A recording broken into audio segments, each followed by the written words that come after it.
value yang boleh kita pelajari daripada pengalaman yang Allah telah berikan kepada para nabi dan para rasul sebelum mereka dilantik secara rasmi untuk membawa risalah, membawa tanggungjawab dakwah itu tadi.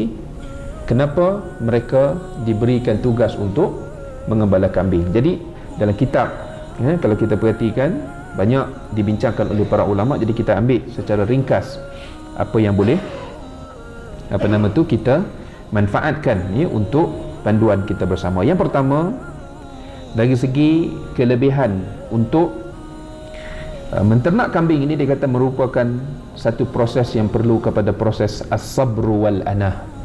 Kena ada kesabaran, macam tadilah yang saya sebutkan.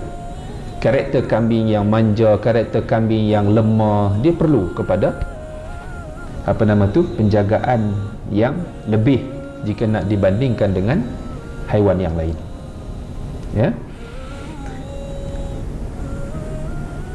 Anak kambing juga sama.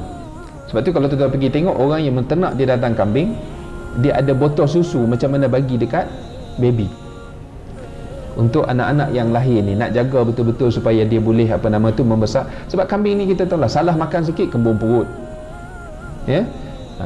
terkena hujan, cuaca tak jaga, maknanya perlindungan tak betul sikit, dia boleh mati, maknanya sangat fragile. Jadi sebab itulah perlu kepada satu kesabaran yang kuat untuk orang yang nak menternak.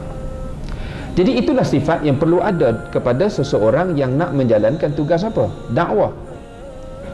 Maknanya kalau dia boleh bina kesabaran, kalau kita tengok Nabi tadi, pengalamannya daripada usia kanak-kanak lagi sampai kepada remaja, kalau maknanya apabila dia berjaya membina kesabaran melalui, kita katakan, kesusahan untuk mengembala kambing ini tadi, maka itulah kesabaran yang terbina dalam jiwa baginda untuk berhadapan dengan cabaran apabila menyampaikan dakwah.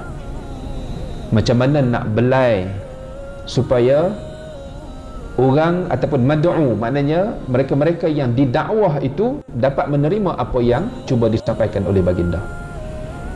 Dan benda itu dapat kita lihat berlaku sepanjang tempoh Rasulullah berdakwah. Rasulullah tidak menggunakan kekerasan.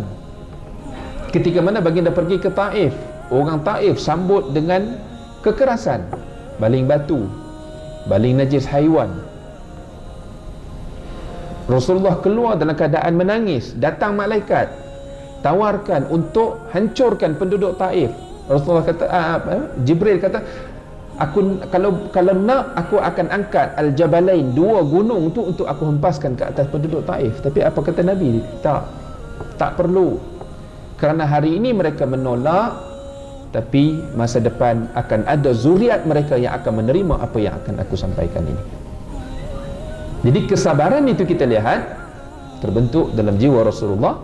Salah satu proses yang kita katakan mengikut sunnatullahnya melalui proses biasa. Sebab kita kena belajar lah.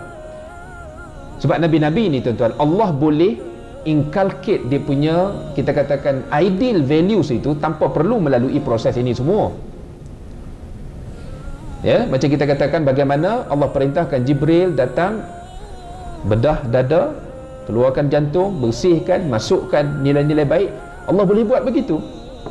Tetapi disebabkan sunnatullah, maknanya Allah ingin mengajar kita, khususnya dalam kalangan umat baginda, supaya kita juga boleh melalui proses-proses ataupun memahami bagaimana proses untuk kita nak mencapai yang kita katakan idealisme dan juga kesempurnaan dalam hidup kita sebagai seorang manusia biasa.